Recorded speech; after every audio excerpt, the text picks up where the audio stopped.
ನಾರಾಯಣ, ನಮ್ದು ಕೋಲಾರ ತಾಲೂಕು, ಕಮಸಂದ್ರ ಗ್ರಾಮ. ಹ್ಮ್ ನೀವು ಬಂದು ಕಂಪ್ನಿಯವ್ರು ಬಂದು ನಮ್ಮ ಗಿಡ ನೋಡಿ ಗಿಡ ಕಿತ್ತಾಕೋಣ, ನೀರು ಜಾಸ್ತಿ ಆಗಿ ತುಂಬ್ಕೊಂಡ್ಬಿಟ್ಟು ಗಿಡ ಕಿತ್ತಾಕೋಣ ಅಂದ್ಕೊಂಡಿದ್ರೆ ನಿಮ್ಮ ಕಂಪ್ನಿಯವ್ರು ಬಂದು ನಮಗೆ ಪ್ರಾಜೆಕ್ಟ್ ಕೊಟ್ಟಿದ್ಮೇಲೆ ಗಿಡ ಡೆವಲಪ್ಮೆಂಟು ಮಾಡ್ಕೊಂಡಿದ್ರಿ.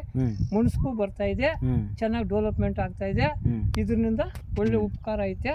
ಯಾರಾದರೂ ಬಳಸ್ಕೊಬೋದು ಇದನ್ನ, ರೈತರು ಬಳಸ್ಕೊಬೋದು. ನಾನು ರೈತನಾಗಿದ್ದಕ್ಕೆ ತೋಟ ನನಗೆ ಚೆನ್ನಾಗಿ ಕಾಣಿಸ್ತಾ ಇದೆ. ಈಗ ಕಾಣಿಸ್ತಾ ಇರೋದ್ರಿಂದ ನಾನು ಇನ್ನೂ ಒಂದ್ಸಾರಿ ಕೊಡಪ್ಪ ಅಂತೇಳಿ ನಾನೇ ಈಸ್ಕೊಳ್ತಾ ಇದ್ದೀನಿ. ಇನ್ನೂ ಒಂದ್ಸಾರಿ ಫ್ರೈ ಮಾಡಿ ಇವತ್ತು ಅವರೇ ಬಂದು ನಮ್ಮ ತೋಟಕ್ಕೆ ಗೊಬ್ಬರಗಳೆಲ್ಲ ಇದು ಮಾಡಿ ಹೋಗ್ತಾ ಇದ್ದಾರೆ. ಇನ್ನೂ ಒಂದ್ಸಾರಿ ಬರಬೇಕು ಅಂದ್ರೆ ನಾವು ವಾರಕ್ಕೊಂದ್ಸಾರಿ 2 ಸಾರಿ ಬರ್ತೀರಿ ಅಂತ ಹೇಳ್ತಾ ಇದ್ದಾರೆ. ಆ ನಂಬಿಕೆ ಮೇಲೆ ನಾವು ಇವೆಲ್ಲ ತಗೊಂಡು ಫ್ರೈ ಮಾಡೋದು, ಗೊಬ್ಬರ ಬಿಡೋದು ಮಾಡ್ಕೊಂಡ್ರೆ ನಮ್ಗೆ ಚೆನ್ನಾಗಿ ಇಳುವರಿ ಬರ್ತದೆ, ಚೆನ್ನಾಗಿರ್ತದೆ ತೋಟ.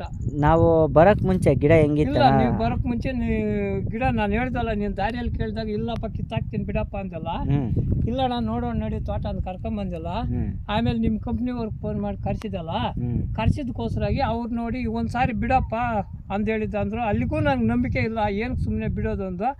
ಆಗ್ಲಿ ವೇಸ್ಟ್ ಆದ್ರೆ 10,000 ಹೋದ್ರು ಹೋಗ್ಲಿ, ಇಷ್ಟೇ ಖರ್ಚು ಮಾಡಿದ್ನಿ, 1.5 ಲಕ್ಷ ಮಾಡಿದ್ನಲ್ಲ, 1.5 ಲಕ್ಷದಲ್ಲಿ 10,000 ಹೋದ್ರೆ ಎಷ್ಟು ಮಾತ್ರ ಹೋದ್ರೆ ಹೋಗ್ಲಿ, ನೋಡ್ಬಿಡೋಣ ಅಂದೇಳಿ ಈಸ್ಕೊಂಡಿದ್ಕ ನಮ್ಗೀಗ ತೋಟದಲ್ಲಿ ಸಮಾಧಾನ ಆಗ್ತಾ ಇದೆ. ಅದಕ್ಕೆ ಮುಂಚೆ ತೋಟದಲ್ಲಿ ಬರೋದಕ್ಕೆ ನಾವು 15 ದಿವಸ ತೋಟ ಒಳಕ್ಕೆ ಬರಲಿಲ್ಲ. ಯಾಕಂದ್ರೆ ಫುಲ್ ಎಲ್ಲ ಮುಚ್ಚಿಬಿಟ್ಟಿತ್ತು ಗಿಡ ಎಲ್ಲ. ನೀರು ಕೆರೆ ಕಟ್ಟಿ ಕಿತ್ತೋಗ್ಬಿಟ್ಟು ಎಲ್ಲ ತೋಟ ಮೇಲೆ ಬಂದ್ಬಿಟ್ಟು ಕಿತ್ತಾಕೋಣ ಅಂದಿದ್ದಕ್ಕೋಸ್ಕರ ನೀವು ಬಂದು ನಮ್ಗೆ ಪ್ರಾಜೆಕ್ಟ್ ಮಾಡಿ, ಇಲ್ಲ ನಾವು ಡೆವಲಪ್ಮೆಂಟ್ ಮಾಡಿಕೊಡ್ತೀವಿ ಅಂದಿದ್ಕ ಈಗ ನಂಬಿಕೆ ಬಂದಿದ್ಕ ಗೊಬ್ಬರ ಕೊಡ್ಬೇಕು ಅಂದೇಳಿ ನಿಮ್ಮನ್ನು ಕರ್ಸ್ಕೊಂಡು ನಮ್ಗೆ ಫ್ರೈ ಮಾಡಕ್ಕೆ ಇನ್ನೂ ಒಂದ್ಸರಿ ಕೊಡಪ್ಪ ಅಂದೇಳಿ ಈಸ್ಕೊಳ್ತಾ ಇದ್ರಿ. ಪರವಾಗಿಲ್ಲ, ಎಲ್ಲ ರೈತರು ಈ ತರ ಮಾಡ್ಕೊಬೋದು.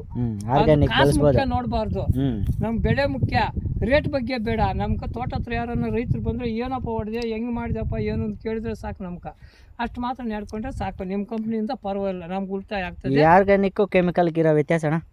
ಆ ಕೆಮಿಕಲ್ಗೂ ಆರ್ಗ್ಯಾನಿಕ್ ಅಂದರೆ ಕೆಮಿಕಲ್ ಎಷ್ಟು ಹೊಡೆದ್ರೂ ಕೂಡ ಈ ಬಿಸಿಲಿಗೆ ಏನಾಗ್ತಾ ಇದೆ ಅಂದರೆ ಗಿಡ ಇಷ್ಟು ಕಲರು ಬರೋದಿಲ್ಲ, ಇಷ್ಟು ಡೆವಲಪ್ಮೆಂಟು ಬರ್ತಾ ಇಲ್ಲ. ಅದು ಏನೋ ಮಾಡ್ತಾ ಇತ್ತು. ಈಗ ಲಾಕುಗಳು ಚೆನ್ನಾಗಿ ಹೊಡೆದಿದೆ, ಲಾಕುಗಳಿಲ್ಲ ಮುಂಚೆ. ಲಾಕುಗಳು ಇನ್ನ ಕೆಳಗಿನಿಂದ ಕಿತ್ಕೊಂಬರ್ತಾ ಇದೆ. 1 ತಿಂಗಳು ಆಗಿರೋದು ತೋಟಕ್ಕೆ. ಅದರಿಂದ ಇವಾಗ 2 ತಿಂಗಳು ಆಯ್ತು ಅಂದ್ರೆ ಫುಲ್ ಆಗಿ ಕಾಣಿಸ್ತದೆ ತೋಟ. ಅನ್ನೋವರೆಗೂ ನಮ್ಗೇನು ಕಾಣಿಸಲ್ಲ. ಇವಾಗ ನಾನು ಮುನ್ಸ್ಕ್ ಬಂದೈತಪ್ಪ ತೋಟ. ಯಾರು ರೈತರಾದ್ರೂ ಮಾಡ್ಕೊಬೋದು, ಯಾರಾದ್ರೂ ಯೂಸ್ ಮಾಡ್ಬೋದು, ಎಲ್ಲರಿಗೂ ಅನುಕೂಲ ಆಗ್ತದೆ. ನಿಮ್ಮಿಂದ ಎಲ್ರಿಗೂ ಅನುಕೂಲ ಆಗ್ತದೆ. ಆದ್ರೆ ಒಂದ್ಸಾರಿ ನಮ್ಗೆ ದುಡ್ಡು ಹೆಂಗಪ್ಪ 10,000 ಕೊಡೋದು ಒಂದು ಯೋಚನೆ ಮಾಡಿದ್ರೆ ಆಗಲ್ಲ.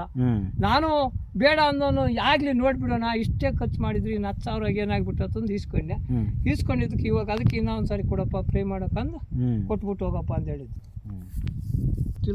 ಇಷ್ಟಿಲ್ಲಲ್ಲ, ಇಲ್ಲ, ಇನ್ನು ಕರೆಕ್ಟಾಗಿ 30ನೇ ತಾರೀಕು ಬರೋದು ಗೊತ್ತಾಗ್ತದೆ ತೋಟ. ಗಿಡ ಥಿಕ್ನೆಸ್ ಇಲ್ಲ, ಎಲೆ ನೋಡಿ ಏನು ಫಿನಿಶಿಂಗ್ ಐತದೆ. ಇಲ್ಲ, ನಾವು ಈ ಲಾಕಲ್ಲಿ ಬರಬೇಕು, ಬರ್ತಾವೆ ಈ ಗೊಬ್ಬರ. ಇದನ್ನ ಸ್ಟಾರ್ಟಿಂಗ್ ಇವಾಗ ಗೊಬ್ಬರ ಬಿಟ್ಟಿರೋದು ಅಷ್ಟೇ ಅಲ್ಲ. ಈಗ ಆಫ್ ಮಾಡಿಬಿಡೋಣ, ಇದ್ರೆ ನಾಳೆ ಬೆಳಗ್ಗೆ ಬಿಟ್ಕೊಂಡ್ರೆ. ನಾಳೆ ಬೆಳಗ್ಗೆ ಬಿಡೋಕ್ಕಾಗಲ್ಲ, ನಾನು ಕೋಲಾರಕ್ಕೆ ಹೋಗಿ ಬಂದು ಕರೆಂಟ್ ಇದ್ರೆ ಬಿಡ್ತೀನಿ. ಬರ್ತದೇ ಇಲ್ಲ ಕರೆಂಟ್, ನೋಡಬೇಕು.